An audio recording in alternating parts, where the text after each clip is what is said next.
Je brûlais du désir d'explorer, et je m'écartai dans la divine forêt. J'arrivai près d'un ruisseau aux eaux limpides. J'arrêtai mes pas, et je jetai un regard tout autour. Et là, m'apparurent des êtres qui émerveillent et qui chassent ainsi toute autre pensée.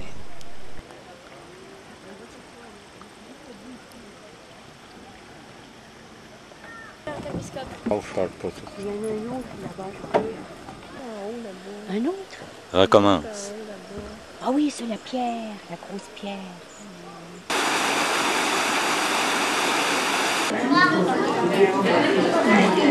Montre-moi ton nez.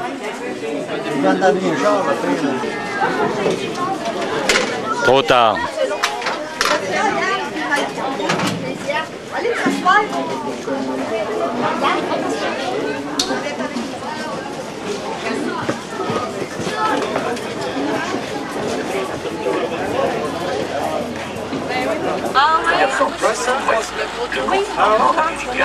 Le 300 ans d'histoire. Tout au long des 7 km servant dans les 324 hectares des sentiers de la nature, nous pourrons observer et apprendre à mieux connaître une vingtaine d'espèces animales de la faune nordique. Alors, ça arrive d'un mâle qui est âgé de 7 ans, il pèse 160 kilos. Et comme je disais tout à l'heure, omnivore, c'est-à-dire qu'il mange un peu de tout. Mais son régime alimentaire est constitué de 75% de végétaux et de 25% de touristes. Alors, il faut peut-être ça que le plus très développé. Son propre allié. Vous avez la question de fait. Alors, le pacte d'accord d'environ 15.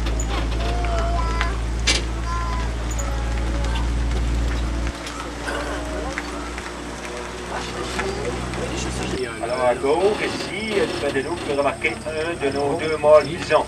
Alors ce mâle pèse 1 tonne. Alors vous pouvez le voir, on peut le reconnaître, il est beaucoup plus gros que la femelle.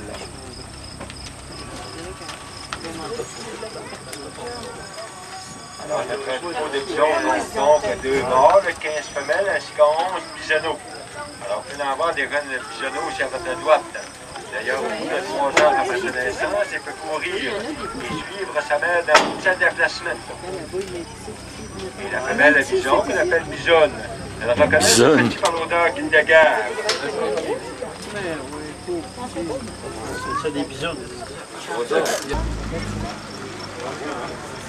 Alors, vous avez remarqué, c'est le ce petit ruminant qu'on appelle la chair de Virginie, à l'avant-gauche. Alors, vous avez remarqué, madame et monsieur, qu'il y a peu d'animaux qui possèdent comme la chair de Virginie un odorat et un ouïe aussi bien développé. Elle est capable de sentir la présence d'un homme à une distance de 200 mètres. Particulière agricole productive, c'est vite dit. Pensez à tout le travail que nous avons fait à Saint-Félicien depuis notre arrivée au printemps 1875. Tout de même, quel labeur! À Charlevoix, d'où je viens, les terres cultivables se faisaient de plus en plus rares. Lorsque les grandes industries du bois ont forcé l'ouverture de cette région, réservée depuis plus de 2 siècles au commerce des fourrures, bois et bon pain d'habitat. Les plantes, l'essentiel de ces choses. Aussi, nous avons sur place les animaux et les outils nécessaires à notre vie. Aujourd'hui, en 1904, je suis en mesure de cultiver des céréales, du foin, des légumes, de récolter des petits fruits sauvages, d'élever différents animaux et surtout des chevaux, indispensables au travail de la terre. Mais pour joindre les deux bouts, je dois m'exiler chaque hiver dans les chantiers forestiers. Ah, ça m'inquiète de laisser ma femme et mes enfants seuls aussi. Avec les animaux sauvages qui rôdent autour, on ne sait jamais. Alors, tout près de la mangeoire, madame et monsieur, tout près des corbeaux. Alors, vous pouvez voir un jeune ourson d'1 an. Il est cru présentement. Alors, ce petit, il a quitté sa mère au printemps pour apprendre à vivre seul maintenant. Où alors, il est? vous pouvez le voir tout près des corbeaux. La culture abonde. C'est un crin de Québec, il est interdit de chasser. C'est ça que j'avais vu dans le parc. Oui, Alors, vous rappelle qu'ici, dans le parc, nous possédons une quinzaine d'ours noirs. Alors, toujours du même côté, dans la coulée, ici, il peut avoir une partie hivernale. Les ours noirs avaient utilisé sa même tanière à chaque année. Eh bien, c'est à l'automne qu'ils rentrent au mois de novembre pour dormir tout l'hiver. Eh bien, son métabolisme est donc au ralenti. Ils ne dépensent pas beaucoup d'énergie durant cette saison. Alors, ils vivent sur leur réserve de graisse. Il commençait à se lever, là, puis... On va avoir un autre, la femelle bison chef à gauche. Alors, son jeune bisonneau, il est capable de faire une vitesse de 50 km/h.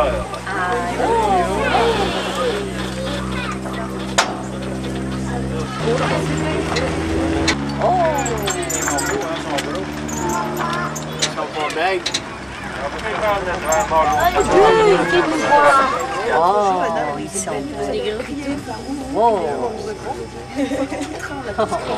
Ils sont venus nous voir, Marie. Ils sont venus se faire photographier.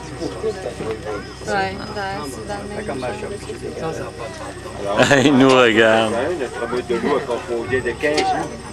Ah oui? Parce qu'avec eux, je les aurais pas pris en photo. Une meute de loup bien structurée. Ça fait trop long. Un mâle et une femelle dominante. Ils sont les seuls qui peuvent s'accoupler. Complète l'agriculture et permet d'assurer la subsistance des colons. OK, c'est beau, Édouard. Je me charge des nouveaux qui arrivent. Bon, je m'appelle Alfred et c'est moi le grand jobber. Ça veut donc dire que je suis votre patron ou votre surintendant soit sec le matin. Parlant de vêtements, veux pas en voir traîner ailleurs que sur les bœufs à linge.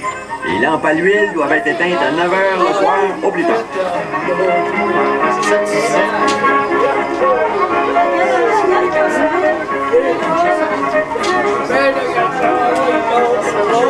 Le cook dort ici, dans la cookerie, parce qu'il vous attend avant l'aube pour le déjeuner. Ne vous plaignez pas des bines, c'est nutritif et ça vous fournira l'énergie nécessaire pour travailler fort une partie de la journée. Mangez aussi de l'or et mettez-y de la mélasse, c'est encore rire d'autres.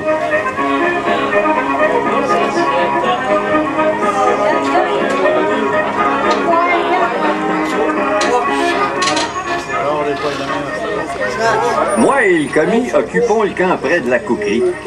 S'il vous manque des couvertures, des bas de laine, des vestiaires, hein, pas pour vous autres.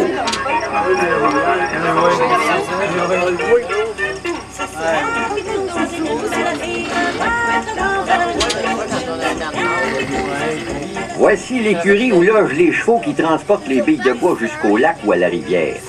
Veillez à bien les nourrir et à les préparer.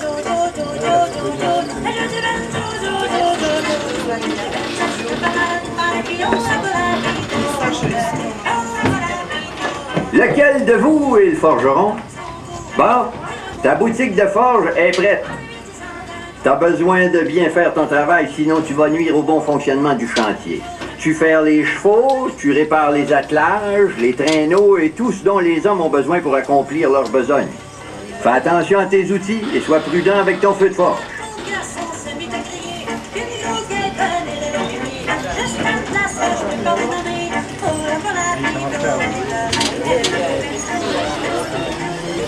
Bon, je vous laisse.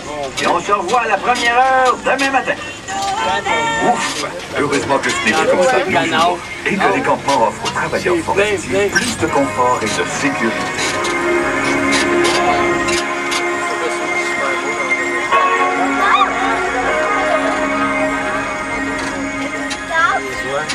Les orignaux vont être de ton côté. Maintenant, à votre gauche, le lac Montagnier, on servait notre job à cuisse. On retrouve la diversité d'oiseaux aquatiques et migrateurs, tels que le... On le rencontre surtout dans la forêt de Pellichet, le lac, marais et Yatan. Alors, c'est un beau tombe à chaque année. Oui, j'entends, je me prépare. Sauf au mois d'avril. Alors, j'invite à regarder le velours qui recouvre ces bois. Eh bien, sous ce velours, il y a des vaisseaux sanguins qui circulent. Eh bien, ceci aide à la croissance de ces bois. Alors aussi, dans le parc pour les amateurs de chasse au mariage, il y a un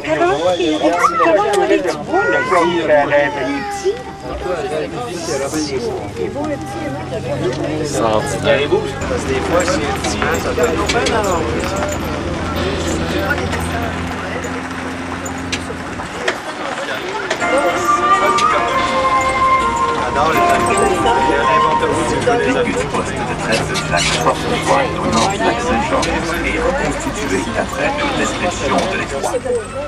Comment peut-on imaginer la vie dans un endroit aussi éloigné? Cher mère, cette lettre pour vous dire ma vie en ces terres lointaines. Après un court séjour dans le bourg de Québec, j'ai été envoyé pour gérer ce poste à titre de commis. C'est un défi de taille que ce commerce de fourrure avec les peuples autochtones que nous connaissons encore. Je vis dans une cabane très rudimentaire, au toit recouvert d'écorce et dont les murs sont étouffés à la mousse. La petite cheminée de terre argileuse n'a pas suffi à éviter la formation de glace sur les murs intérieurs durant tout l'hiver. Il faut également que je répare la palissade qui protège le grand jardin des animaux sauvages et qui nous met à l'abri des rôdeurs. Veuillez transmettre aux responsables des postes du roi la commande que je joins. Si les vivres ne me parviennent pas avant l'automne, votre fils Philippe risque de mourir de faim.